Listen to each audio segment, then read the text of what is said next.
Welcome to the Risk Forever channel, guys, a channel which shares the most relevant tips and tricks on how to win at Risk and improve your rank in no time. Subscribe to the channel and you won't even see how fast you will become so much better at Risk. Push that notification bell to see new videos first. This is your host Champion Ever. And today we are playing 3-player fixed card game on classic Risk map with blizzards, which this time is not going to influence the game as much it seems.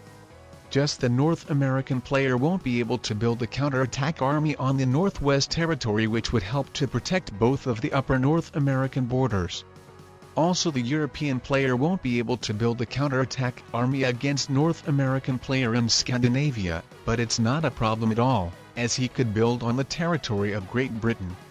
But who knows, it's a 3-player game, so maybe nobody will want to turtle, and instead of that just build their armies on the borders, so if so, then these blizzards won't mean much at all. And also, let's not forget a blizzard on the territory on Ural and Asia, but I don't think it influenced the game as much as well, as if someone is seriously going for Asia, then they just aim to conquer Ukraine anyways in order to have less borders. But if European player is passive, then it might give advantage to the Asian player. And also another thing with that blizzard is, if North American player wants to attack the European player from the left side, then Australian player's army will be unleashed, and the same thing if the European player wants to attack the North American player from the right side. So the pro for the Australian player will be is that his army is to be much more likely to be unleashed comparing to a regular game without blizzards. So in overall, these blizzards give some disadvantage to the green player and especially to the red player, as if he wants to turtle then he will have to build 3 counter-attack armies instead of 2. While give a little advantage to the Australian Asian player, but actually nothing really significant. And OMG guys, I cannot actually believe that the green player has attacked me. I was supposed to invade him first, so instead of him, I would be that person who potentially would have gotten an advantage. Well, with the blue player just blocking his biggest army and expectedly being passive, the green player noticed the opportunity and took it. So yeah, that was a smart play of the green player. But nothing to worry much about, as I've got my revenge of invading him back and showing what is going to happen to him if he messes up with me. Well, and actually I remember the last 3-player game I played in which I've got Europe early in the game, and 2 my opponents instead of invading it, were just fighting each other and crushing their troops, giving me an easy victory. So I didn't want the same scenario happening with the green player getting Europe early and quickly outgrowing me and the blue player troop-wise. So this is why I immediately traded in my hilarious 4 troop set and invaded him back. But yeah guys, obviously we cannot continuously fight as then the blue player gets an advantage very quickly. So yeah, this attack was that the green player wouldn't get instantly too strong, and that the blue player would be strong enough to step in later in the game if needed, in case the green player will be the only player with a 5 troops continent. I made an alliance with him, but so far I have no idea whether he is actually going to move out his 7 troops from North America, so if so, then I might be forced of being satisfied with South America only. But yeah, now I know for sure no matter what happens the blue player will be able to invade green if needed. Well, assuming he's just not going to turtle in Australia forever. Well, no Australia, no win guys. When 2 players fight, the third one wins. Right? So Australia might give him a victory, I don't know, but we will see how it goes. By the way, this game is with 2 expert ranked players. And in case you want to know, we are playing 3-player fixed card game with blizzards, and settings being 60 seconds per turn, balance blitz dice rolls and alliances on. So as always, wish me best of luck guys and root for me.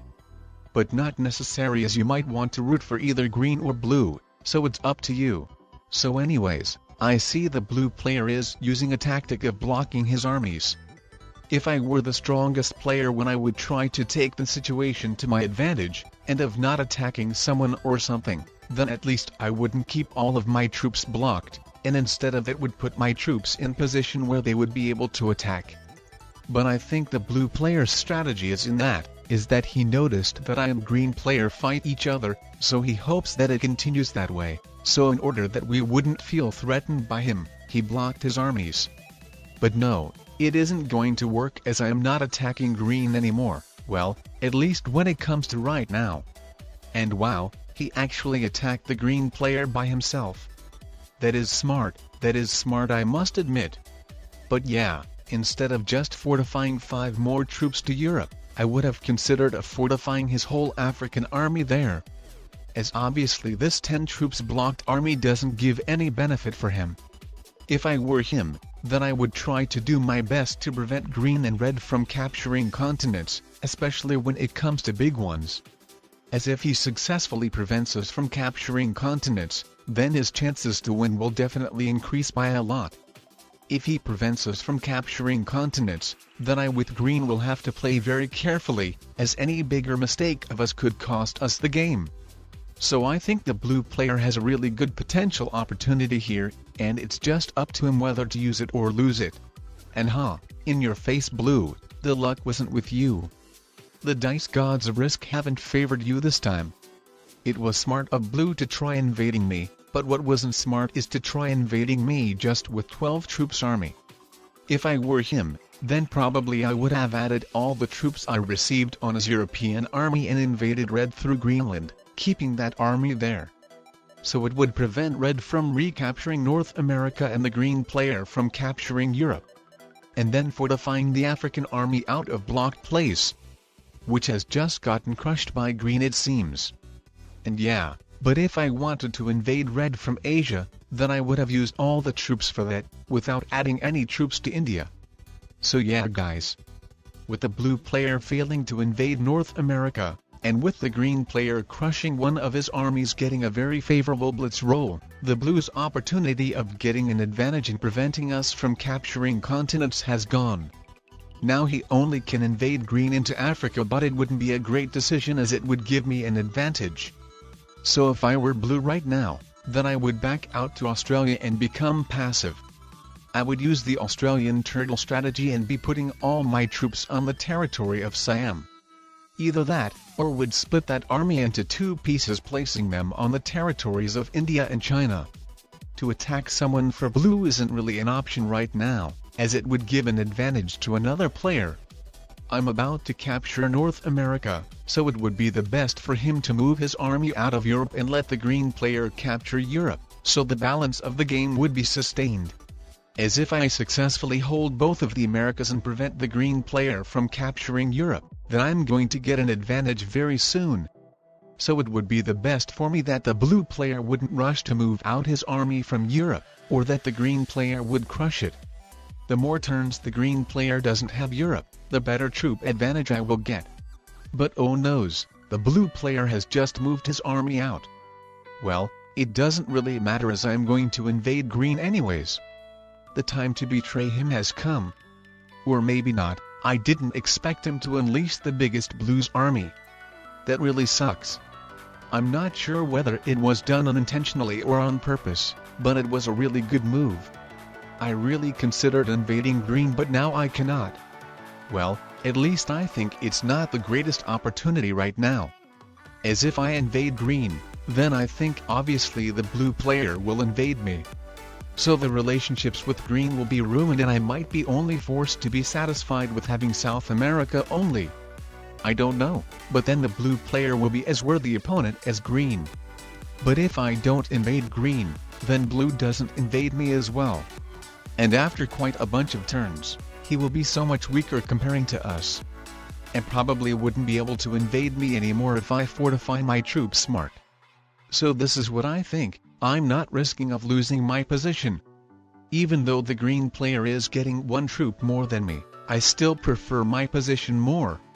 I put my troops on the borders, meaning that anytime I can invade green and then properly fortify my troops to the needed border to prevent him of invading me back. While the green player cannot invade me anytime he wants, he just turtles and has ones on his borders, so I could take the advantage on that. But like I said, even with me invading and properly fortifying my troops against green, the blue player will still be an issue. I couldn't properly fortify my troops against both of them. So for now my plan is to continue properly guarding my borders and wait till the blue player will look quite weak towards us, so he couldn't really attack me or influence the game by a lot. So now it will be the eternity of turns of waiting. As certainly I'm not attacking green right now. So unless these players decide to do some attacks by themselves. But actually I doubt they will consider attacking someone either. It wouldn't make much sense. Well, at least for blue, as he would give an advantage to another player. When it comes to the green player, he could fortify his armies to my borders and with one of them attack me, but the question is whether he really wants for the blue player to become an equal opponent for us. As if now I and green start fighting, then I think we won't be able to hold all this stuff anymore. Probably I would end up having South America only, and the green player Africa only, so the blue player with having Australia would be an equal opponent for us. Then I'm not sure exactly how the game would go, but probably I would try to recapture North America, the green player Europe, and the blue player would seek for Asia. We would be trying to outsmart each other somehow. So to sum up everything, instead of two strong players, me and green who get a lot of troops each, it would be three equally strong opponents and nobody would be in disadvantage the troop-wise. So I'm not sure if the green player wants to equalize our opportunities with blue. Green gets one troop more than me, so maybe he is very happy with that we don't start a conflict, so he is getting closer and closer to me the troops-wise and eventually surpasses me. So maybe he sees the advantage in that.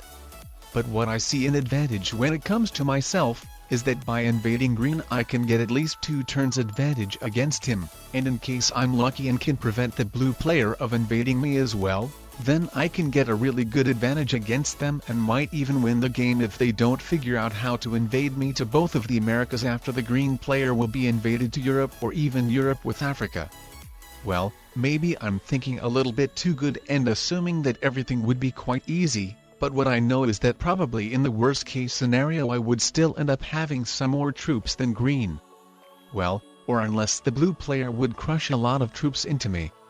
So yeah, I don't know. So far the blue player builds a big army next to my border, so I'm keeping my army big too, so if somehow he wanted to attack me he would need to go through green's continents. Of course I would be invaded, but then the green player would get some damage too. What I don't really like is that the green player doesn't guard Ukraine anymore. It would have been like a shield for me against blue from the left side. What I mean that now if I betray green then blue could go through green's Europe and attack me through South America, or at least to make way for the green player to invade me back by unleashing green's big army. So this is where only problems are. Now it's way too risky to betray and invade green. With the help of blue the green player would probably be able to counter anything I decide to do. But what I now see by the everyone's troop location, is that my most likable plan will be to invade green into Iceland, then somehow keeping fortifying my troops between my upper North American armies. But of course before I do that, I need to strengthen my South America army too. Green might be prevented to invade me through Kamchatka, but he could always invade me through South America if my army is not big enough. So I have to take that into the account too. But yeah, what I highly dislike, is that the green player started building a huge army next to me in Asia. It's really bad, as now there's no way I can protect 2 of my borders both at the same time against them anyhow. South American and Asian ones.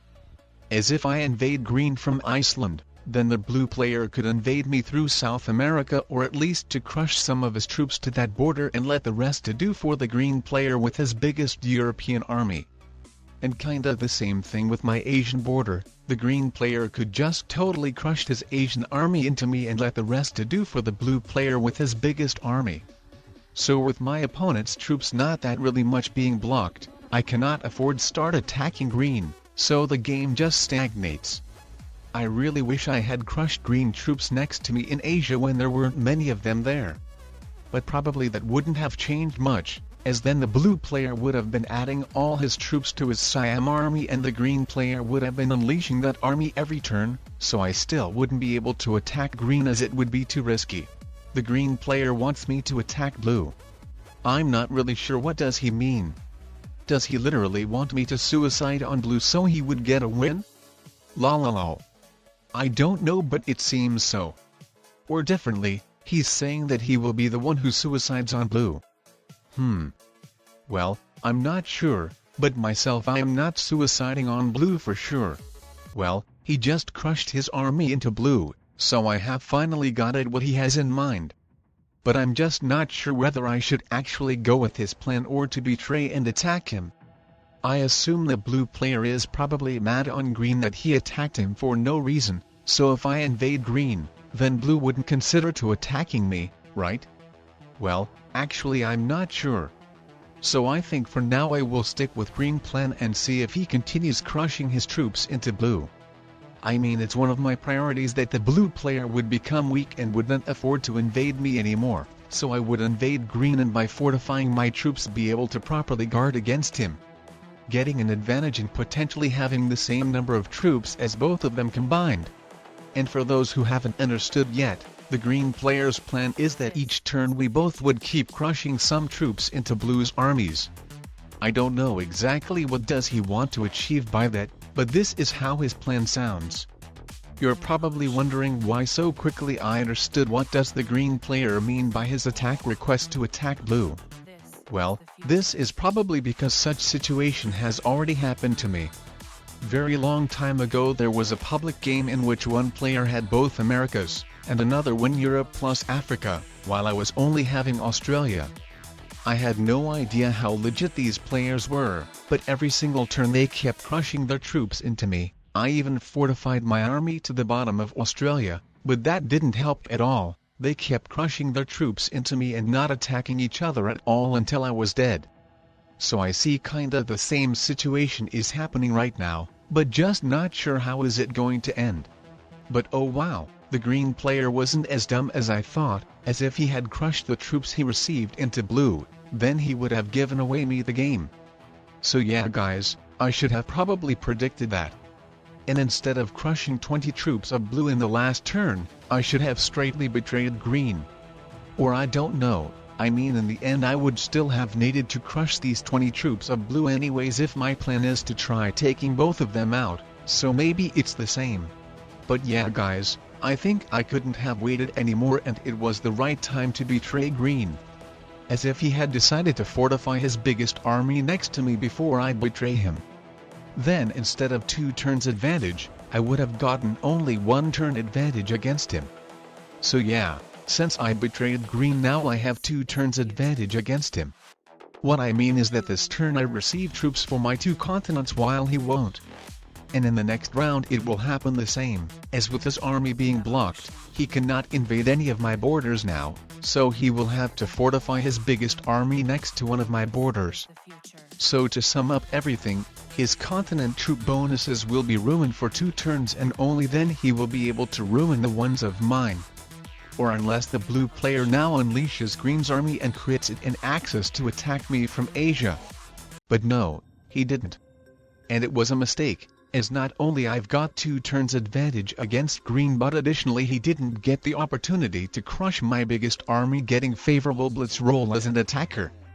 The green player of course wasn't dumb to leave his army blocked, so now it's the decision time for me. Should I potentially risk and either epically win or shamelessly lose, or not to risk getting back to the situation where the game will be balanced again with my opportunity being gone? Well, combined they only have 27 troops more than me, so with having an advantage as attacker and additionally getting 3 cards from blue, I think it's really worth a try. So let's go guys. Let's take the blue player out. It's either legendary win or very shameful loss if my assumptions are wrong, I mean if I didn't take something important into account by accident.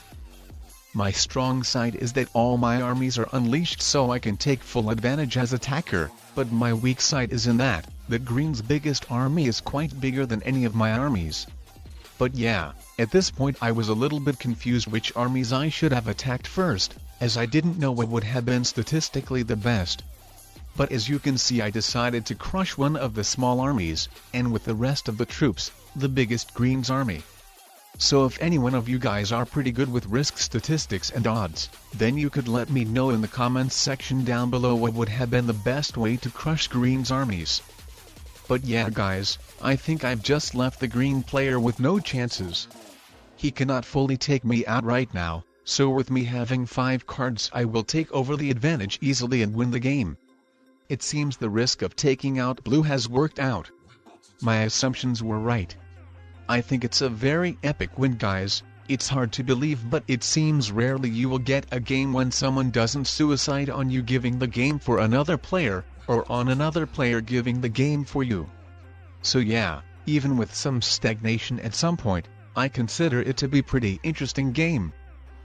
If you guys enjoyed watching this video, then I would recommend checking some of these out as well. Watching more videos will help you to progress so much faster. Highly increase your skills by simply watching Risk videos.